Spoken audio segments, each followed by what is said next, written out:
저는 이번에 누가복음을 설교하면서 누가복음의 강조점에 초점을 맞추어 설교하고 있습니다. 이미 첫 시간에 그렇게 설교하겠다고 말씀을 드렸지요. 사복음서 모두 예수님에 대한 이야기를 기록하고 있지만 복음서마다 각각 강조점이 다 다릅니다. 누가복음도 특별히 강조하는 부분이 있고 매주 하나씩 그것을 설교하고 있습니다. 여러분, 한번 이제까지의 내용을 정리해 볼까요? 첫 번째, 누가복음은요, 다른 복음서에는 없는 세례 요한의 탄생 이야기가 길게 나와 있어요. 두 번째, 누가복음은요, 예수님의 인성을 강조합니다. 인성. 참 인간이신 예수님은 우리처럼 키도 자라나셨고 지혜도 자라나셨습니다. 세 번째, 누가복음은 하나님 나라가 어떤 나라인지를 구체적으로 보여줘요. 하나님 나라는 가난한 자가 자유를 얻고 병든 자가 나음을 입고 귀신이 떠나가는 등 모든 억압에서 해방되는 나라입니다. 네 번째, 누가복음은 가난한 자들, 약자들, 죄인들을 프로스테코마이, 환대하라고 강조합니다. 다섯 번째, 누가복음은요, 재물에 대한 태도를 중요하게 여깁니다. 재물이 내 것이 아니라 하나님의 것임을 인정하고 가난한 자들을 위해서 베풀고 나누는 데 사용하라고 촉구하지요. 이상의 내용이 지난 6주 동안 설교했던 누가복음의 강조점입니다. 여러분 잘 기억하고 계시지요? 오늘은요, 또 다른 강조점을 보겠는데요, 바로 기도입니다. 기도. 누가복음은요, 기도를 매우 강조해요. 그래서 누가복음과 누가복음의 후속편인 사도행전을 깊이 묵상하면 기도에 대한 중요한 통찰들을 많이 배울 수가 있습니다. 오늘은 이것을 좀 살펴보겠습니다.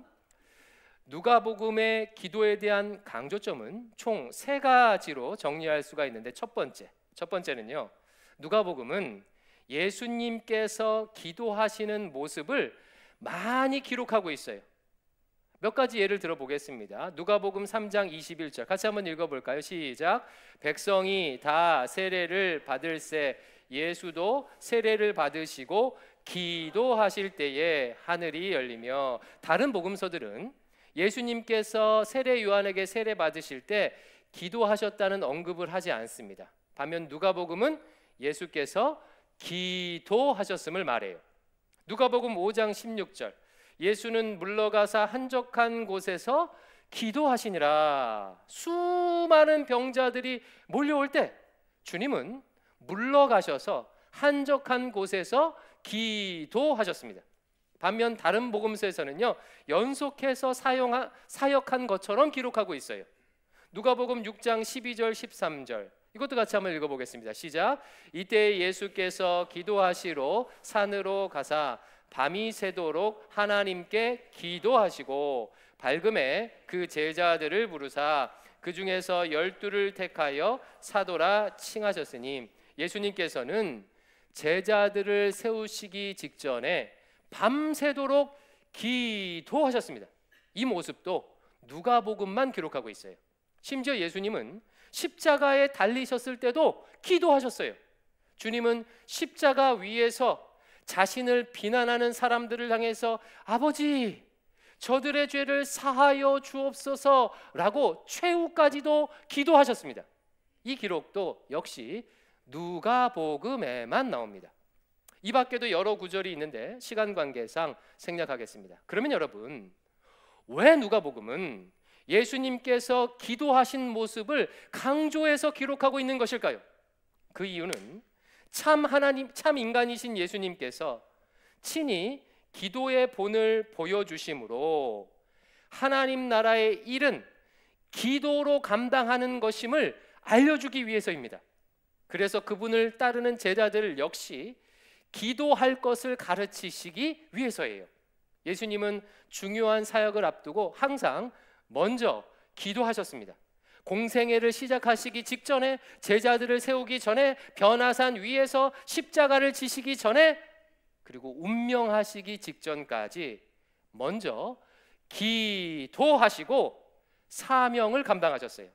사람들이 몰려와 바쁘셨을 때도 그 일에서 물러나서 한적한 곳에서 기도하셨습니다.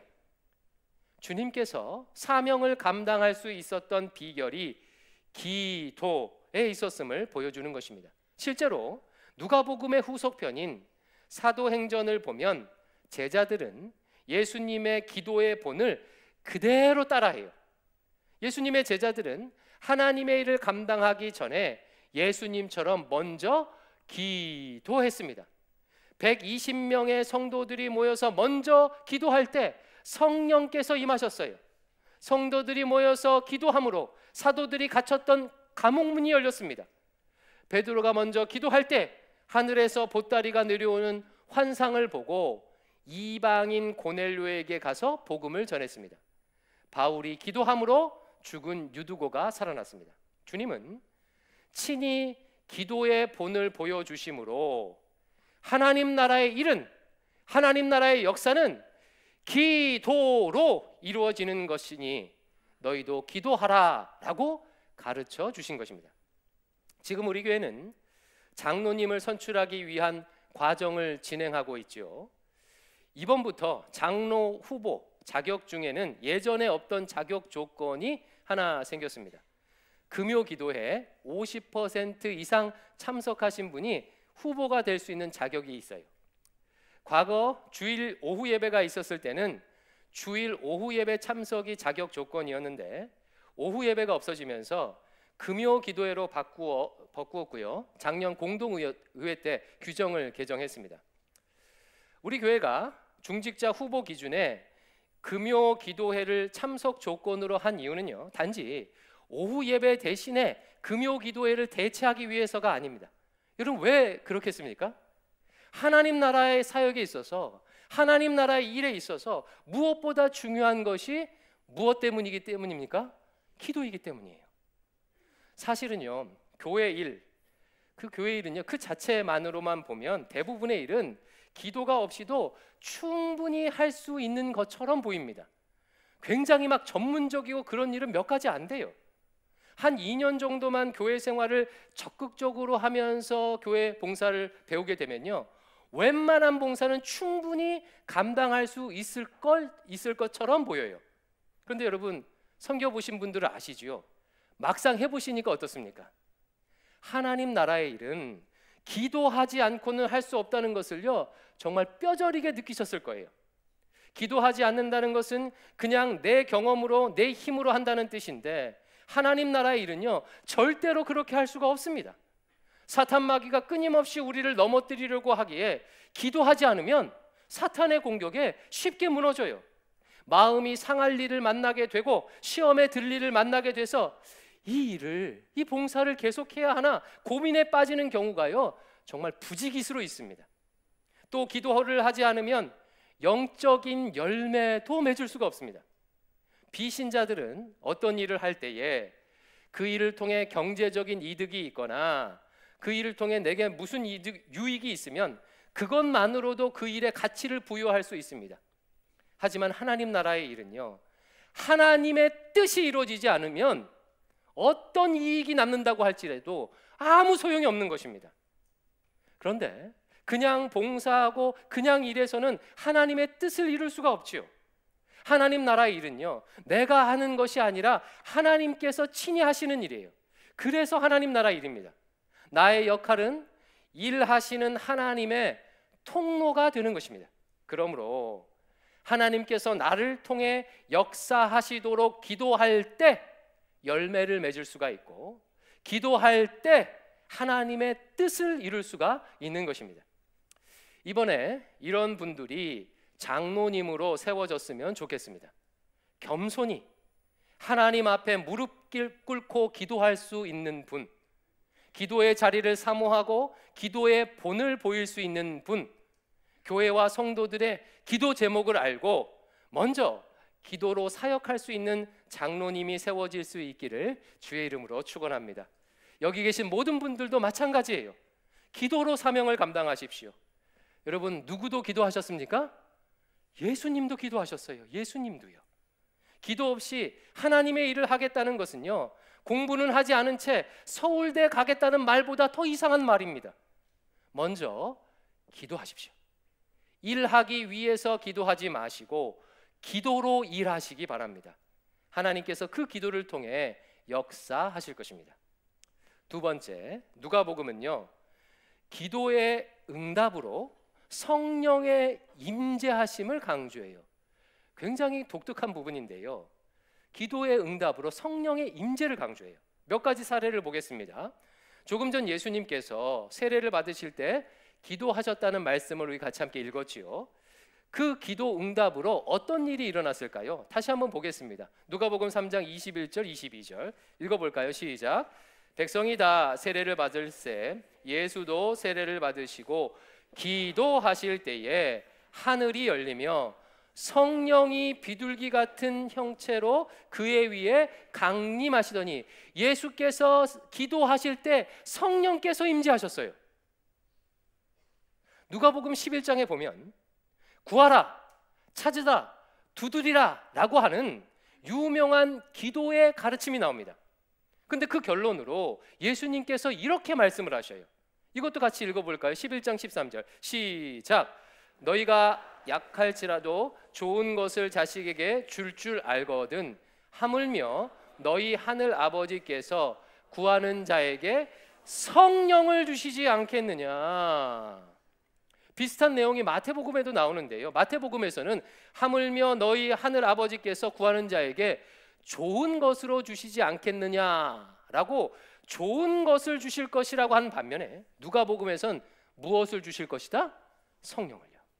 성령을 주실 것이라고 말해요.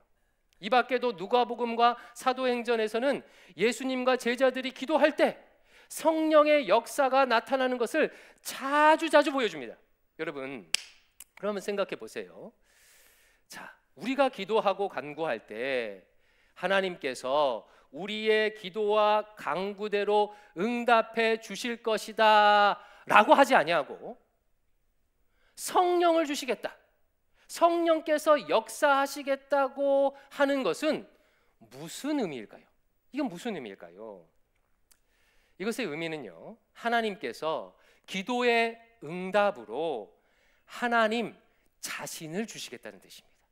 자신을 주시겠다는 뜻이에요. 그냥 우리의 문제를 우리가 원하는 대로 해결해 주시는 정도가 아니라 하나님 자신이 성령 하나님으로 우리에게 임하시겠다는 의미예요. 여러분, 이것이 신구약 성경이 가르쳐주는 최고의 기도의 응답입니다. 보통 우리는 언제 기도하지요? 삶의 어려움을 만나거나 바라는 것이 있을 때 문제 해결을 위해서 기도해요. 하나님 앞에 나와 기도합니다. 처음에는 이 문제만 해결되면 좋겠다, 이 소원만 성취되면 좋겠다라는 마음으로 기도를 하지요. 그러나 기도를 하면 할수록 하나님의 응답은 우리의 기대와 생각을 뛰어넘는다는 것을 발견하게 됩니다. 하나님은 단지 문제 해결 정도가 아니라 하나님 자신을 우리에게 주시길 원하십니다. 성경에 나온 믿음의 선배들을 보면 하나같이 그런 방식으로 응답을 받았고 그런 방식으로 살았습니다.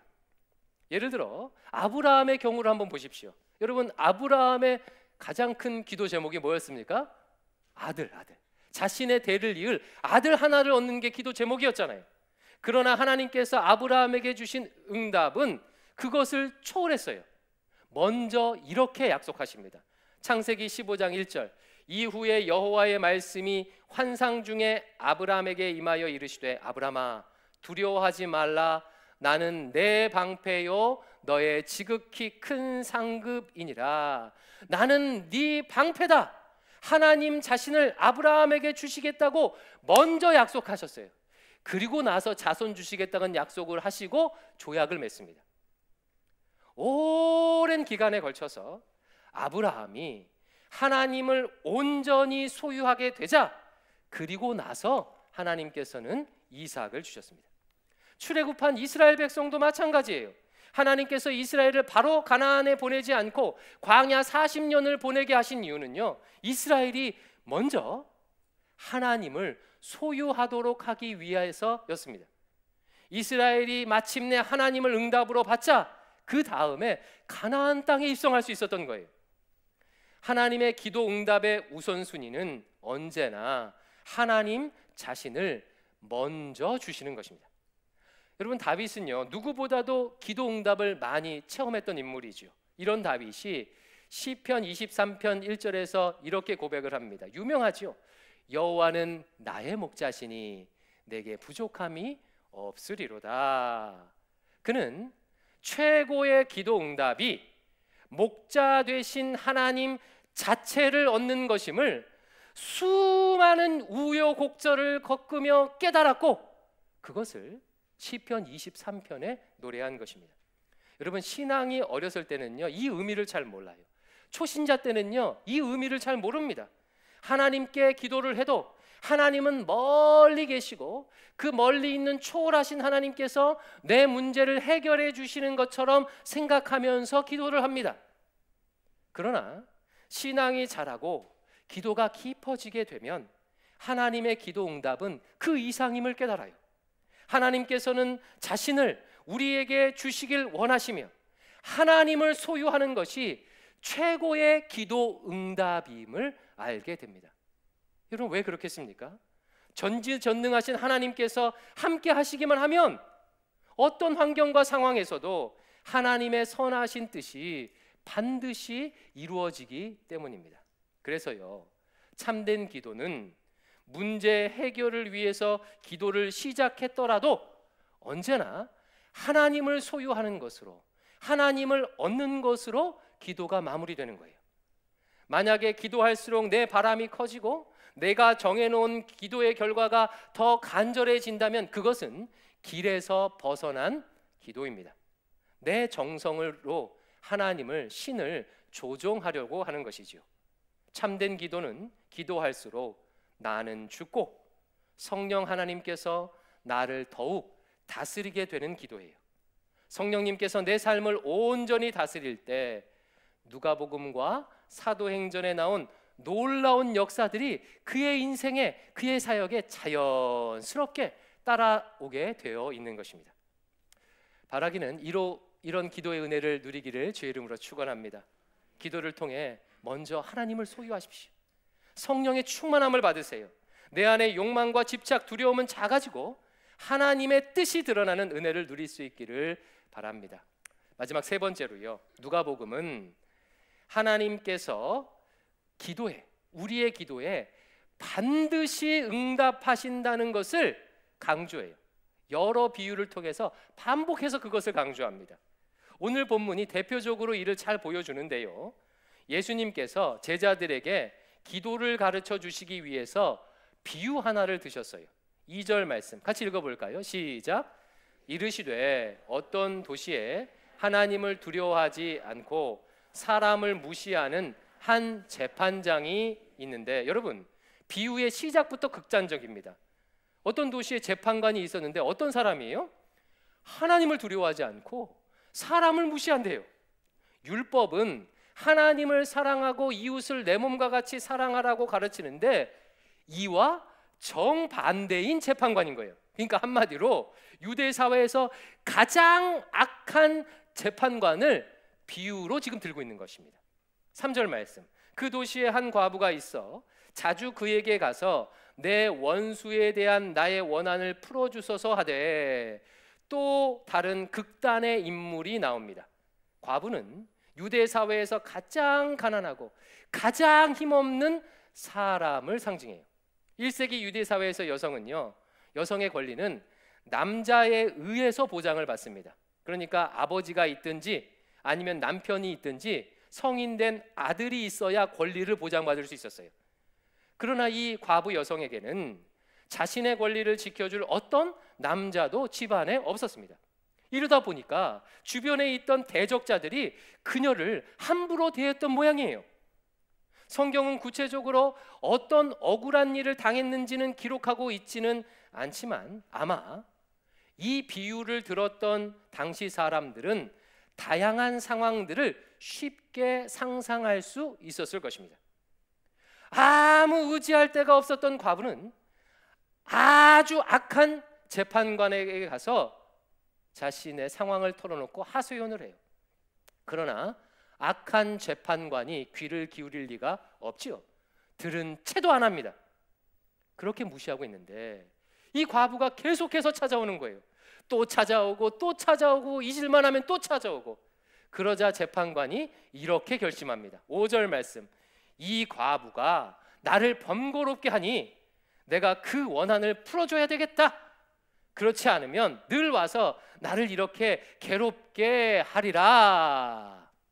너무 귀찮아서 그녀의 원한을 풀어주겠다고 마음을 먹은 것입니다. 여기까지 비유를 드신 주님께서는 결론으로 이렇게 말씀하셨어요. 자, 결론을 자 보세요. 7절 8절 시작. 하물며 하나님께서 그 밤낮 부르짖는 택하신 자들의 원한을 풀어주지 아니하시겠느냐? 그들에게 오래 참으시겠느냐? 내가 너희에게 이르노니 속히 그 원한을 풀어주시리라. 하나님께서 어떻게 기도에 응답하시겠다고요? 속히 해결해 주시겠다고 약속하고 있습니다. 여러분, 여기서부터가 중요해요. 그래서 지금 이 비유를 듣는 제자들에게 결론적으로 어떻게 하라는 것입니까? 한번 잘 생각해 보세요. 어떻게 하라는 거예요? 그 과부처럼 하나님께 계속해서 나아가 조르고 졸라라. 그러면 하나님께서도 그 재판관처럼 응답해 주실 것이다. 이런 뜻인가요? 그렇지 않죠. 이 비유는 재판관과 하나님을 동급으로 비교하면서 비유를 드는 것이 아니라 재판관과 하나님을 대조하는 비유예요. 이렇게 악한 재판관도 이렇게 가장 천한 과부의 청탁을 들어주는데 하물며 하나님께서, 좋으신 하나님께서 너희의 억울함을 속히 풀어주지 않겠느냐라는 의미입니다. 즉 간청하고 간청해서 그 정성이, 기도의 정성이 어느 정도 쌓여야 하나님께서 들어주신다는 뜻이 아니라는 거예요. 여러분, 만약에 과부처럼 간청해야만, 여러 번 찾아가야만 응답받을 수 있다면 우리는 기도하다가 낙심할 수밖에 없습니다. 여러분, 한번 생각해 보세요.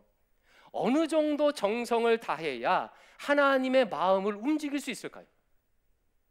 100일 동안 새벽 기도를 하거나 40일 금식 기도를 해야 하나님께서 마침내 응답해 주실까요?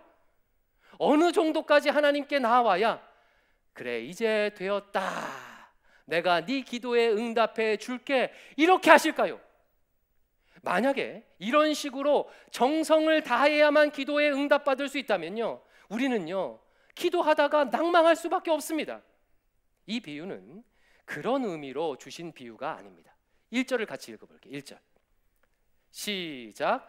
예수께서 그들에게 항상 기도하고 낙심하지 말아야 할 것을 비유로 말씀하여 이르시되, 이 비유는요 우리가 항상 기도하면서도 낙심하지 않을 수 있는 이유를 알려주시기 위한 비유입니다.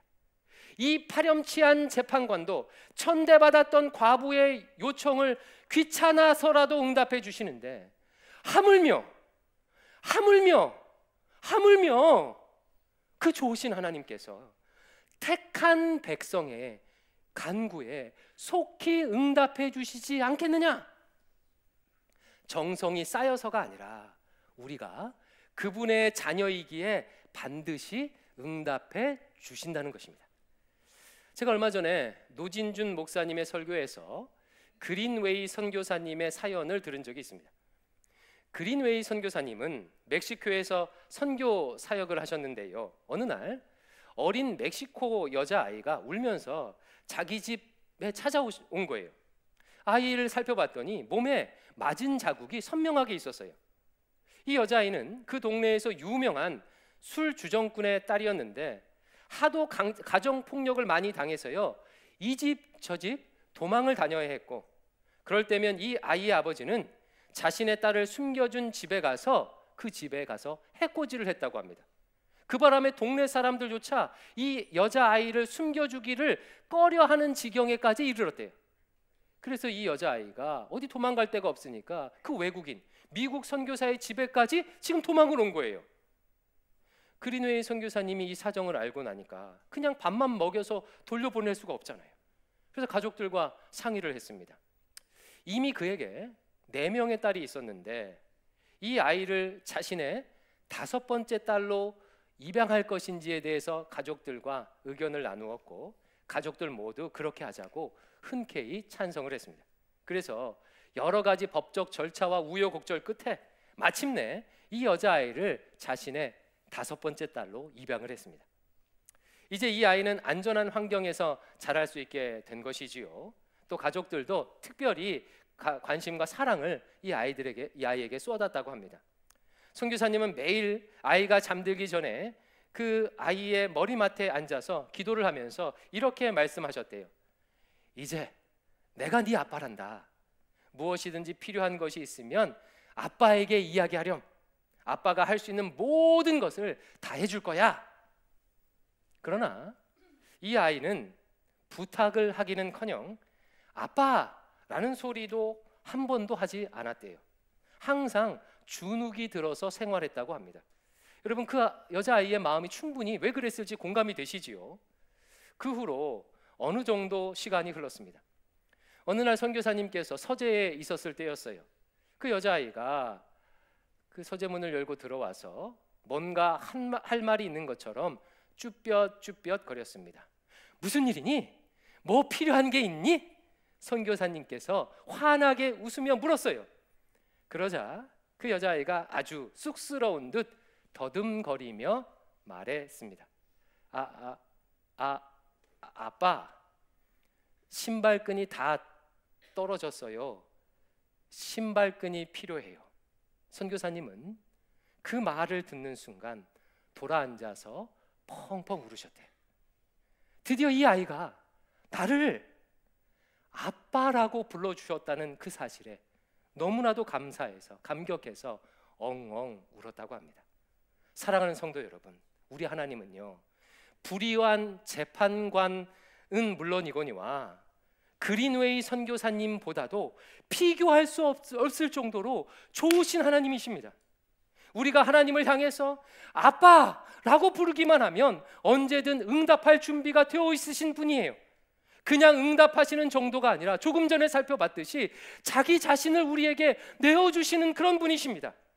다만 우리가 기도할 때까지, 우리가 아빠라고 부를 때까지 인내하며 기다리고 계신 것입니다. 우리 하나님께서 이런 하나님이시기에 우리는 항상 기도하며 낙심하지 않을 수가 있습니다. 사랑하는 성도 여러분, 언제든 주저하지 말고 하나님께 기도하십시오. 하나님을 향해 아빠라고 부르며 필요한 것을 말하십시오. 정성을 쌓아서 무엇인가를 얻어내려고 하지 마십시오. 유창한 기도, 바른 기도를 하려고 단어를 꾸미지도 마십시오. 그냥 일단 하나님께 나아가 아빠라고 부르면서 솔직하게 기도하십시오. 그러면 우리를 향해 귀를 기울이시는 아빠 되신 하나님께서 기다렸다는 듯이 속히 응답해 주실 것입니다. 말씀을 맺겠습니다. 오늘은 누가복음이 강조하는 기도의 가르침 3가지를 보았죠. 첫 번째, 예수님의 본을 따라 기도하라. 하나님 나라의 일은 뭐로 하는 것이다? 기도로 하는 것이다. 일로 하는 게 아니라 뭐로 하는 것이다? 기도로. 두 번째, 하나님께서는 기도의 응답으로 누구를 주신다? 자기 자신을 주신다. 성령으로 임재하셔서 우리의 삶을 인도해 주신다. 이것이 최고의 기도 응답이다. 세 번째, 하나님은 우리의 기도에 반드시 응답해 주시니 낙심하지 말고 아빠 되신 하나님께 항상 기도하라. 이 3가지를 기억하며 기도의 은혜를 풍성히 누릴 수 있기를 주의 이름으로 축원합니다. 기도하겠습니다. 아버지 하나님, 참으로 감사합니다. 예수 그리스도의 보혈로 우리를 자녀 삼아 주셨을 뿐만 아니라 하나님의 은혜의 보좌 앞에 언제나 담대히 나아갈 수 있도록 인도해 주신 것 감사합니다. 이 특권을 받은 자답게 언제든지 어디서든지 항상 낙심하지 아니하며 아빠 되신 하나님께 간구하는 저희들 되게 하여 주시옵소서. 호우처럼 기도하며 우리와 함께 하시는 성령님과 동행하는 삶을 살도록 인도하여 주시옵소서. 예수님의 이름으로 기도드리옵나이다. 아멘.